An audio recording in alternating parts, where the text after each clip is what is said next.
Sarah had always loved quiet nights. Her new apartment was small, a little old but peaceful. The neighbors were polite, the rent cheap, and the hallway always silent after 10 p.m. On her second night there, she sat on the couch with a cup of tea, listening to the rain tapping against the window. Everything felt normal until she heard a single, soft knock on her door. Just one. Not repeated. Not loud. A simple tap, like someone gently touching the wood. Sarah froze. It was past midnight.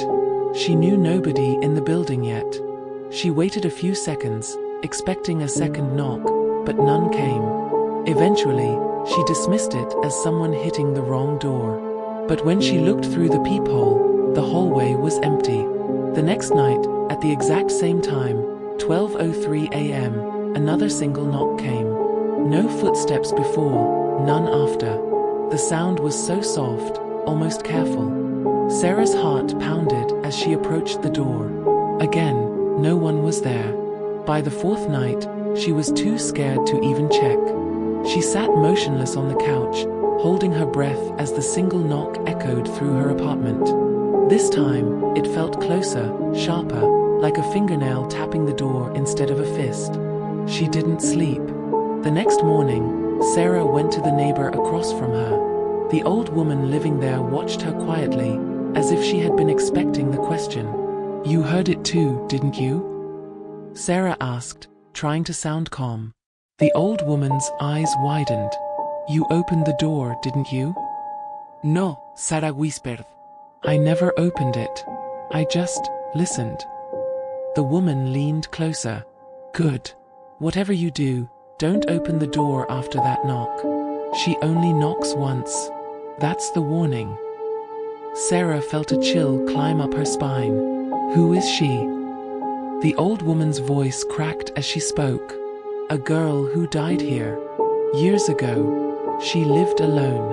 She begged for help, but nobody answered. Until the very last night. When someone finally opened the door, she pulled them into the hallway and they vanished. Only a single knock was ever heard. And every tenant since then. She visits them. But only at midnight. And only once. If you open the door, she comes inside." Sarah returned to her apartment, shaken but trying not to believe the story. Ghost tales, she thought. Nothing more. That night, she stayed awake on her bed, every light on. When the clock turned 12:03 a.m., the knock didn't come. She felt relieved, even smiled a little. Then her phone, lying right beside her, buzzed with a notification. From the building's hallway camera. She hesitated before opening it. The screen showed the hallway outside her door. A girl in a white dress stood perfectly still, her long hair covering her face. She lifted a single finger and tapped the door, only once. Sarah's blood turned to ice. The girl slowly raised her head, as if sensing Sarah watching through the camera. Her face was pale, eyes sunken, mouth stretched unnaturally wide. The girl leaned towards Sarah's door. Her voice, faint but clear through the thin walls, whispered, "Open the door." Sarah clamped her hands over her ears, shaking. "Open the door."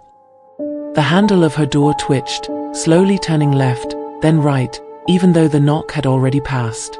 Sarah backed away, tears in her eyes, staring at the door as it rattled softly.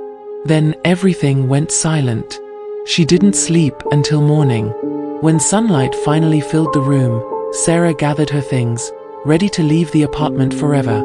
She opened the door cautiously. The hallway was empty.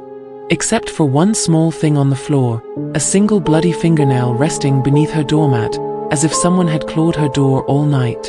Sarah didn't look back. She moved out that day. But sometimes, very late, when she's alone in her new home, she still hears that gentle tap on her door. Just once.